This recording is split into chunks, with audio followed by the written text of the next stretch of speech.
The world is changing, and it's changing very fast. This change also has its ups and downs, but there is a lot of excitement thrown in. Today, AI, artificial intelligence, which is not a new thing actually, it's been quite around for some time. Anything that's automatic is actually artificial and it's an intelligence. The difference now is that it's become much more complex, almost human-like in terms of what it can do for you.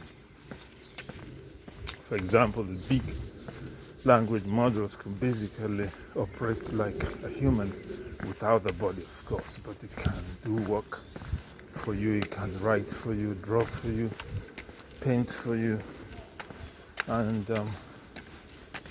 deliver results that are almost impossible to believe, because these sort of results usually used to take a lot of money and a lot of time to create. But today, this thing can be done just on a mobile phone.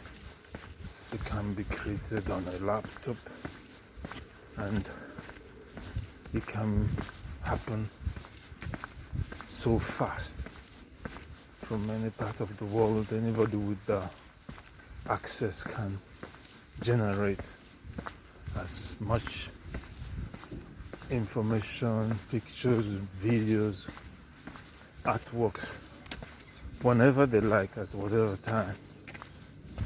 The interesting thing is that you don't actually need to be able to draw, draft,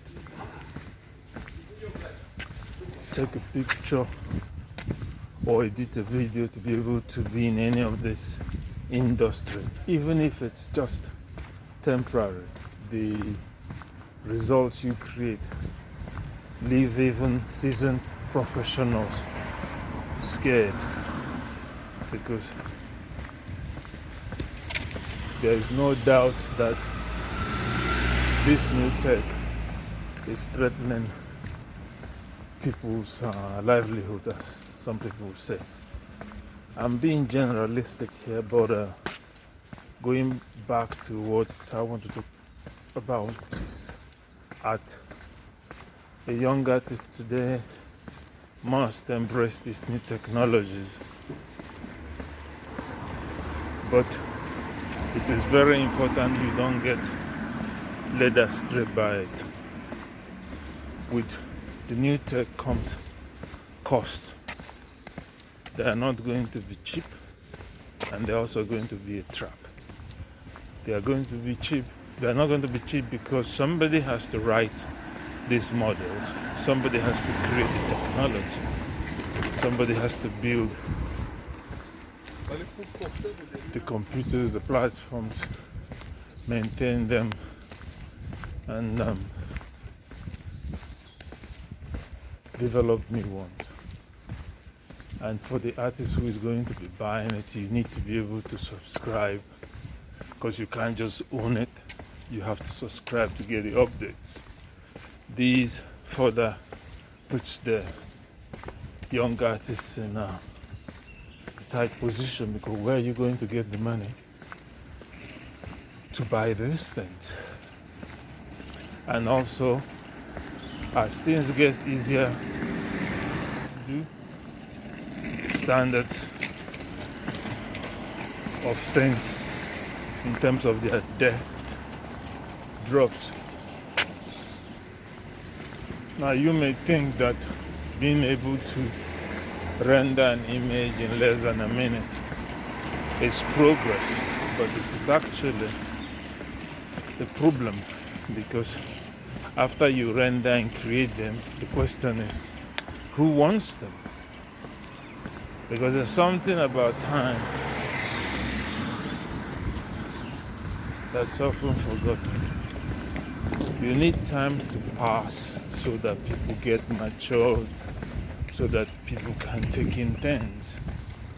The human brain does not actually like being forced into situations. If you do that, it shuts down. It will stop accepting change. Even if it does later. So the speed of creation, unfortunately, is going to cause a bottleneck for the emerging art.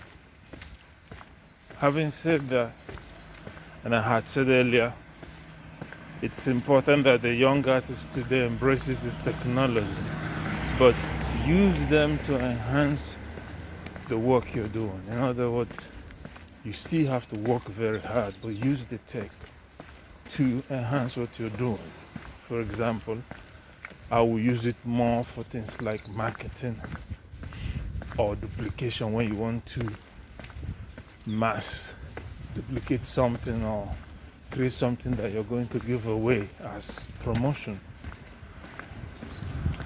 If you want to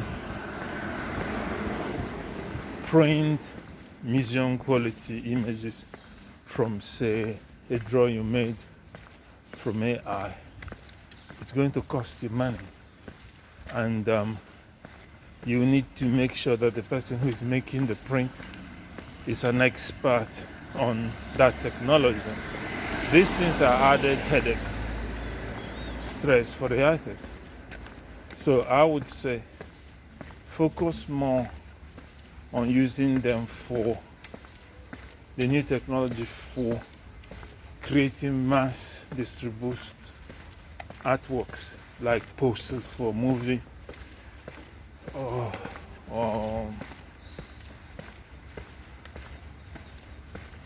book covers and things like that. But you, as a painter, because I'm addressing painters here and sculptors and ceramics and plastic arts, if you're doing that, focus on using the new tech for research, for education, for promotion. And if you work as a commercial artist, like in other words, you're a graphic designer, then by all means, use it to do all your work. Use it to do all your work because it just saves you time and allows you to be more creative with your clients and stuff like that. So a lot of the inquiries people have made and asked me is like, how would it affect work? It's hard to summarize it at the moment, but I don't think that AI is going to take away anybody's work as such if the person actually learns to use it. It's just like computers didn't take away the job of musicians. It didn't. What it did was that if you were a lazy musician or you don't want to learn the new tech, then it made you redundant because nobody's going to be using the basic recording equipment of the 4/4 track today when you can record studio quality sound on a mobile phone. So you need to learn how to use the new tech to create the work you want. That is the same thing that's going to happen to artists. You need to be able to use the new tech to embolden, fasten your publicity, because it's going to be much, much tougher to get people to appreciate your work in the future because people are easily distracted today. So you need to be able to meet them on the technology that they are using, whether it's audio, visuals, projections, or whatever. You need to be able to meet your audience there. They are not going to come looking for you. You have to go looking for them. And to be able to do that, you have to use their technology. You can't be shy about it or naive about it. You have to tackle them at all levels. And this is where the modern artist must embrace the technology that he can afford. Again, I would say don't spend too much of your money on the tech. Spend enough to deliver what you want. You don't need the latest tech, but you need to be aware of the latest technology, but you don't need to buy them. You only have to know how to use them and that they are there to be used. Having said that, you must continue to work on your art, learn from your peers, visit museums, read, and most importantly, enjoy the work while you're doing it. Art should be enjoyed. It should be something that you like doing, not something that is just for you to make money or have a career out of. And this is how you should take it in this years coming ahead. In the years ahead, you must continue to adjust your vision to fit the times. Having said that, I hope this video makes sense to you. With that said, have a good day. Ciao.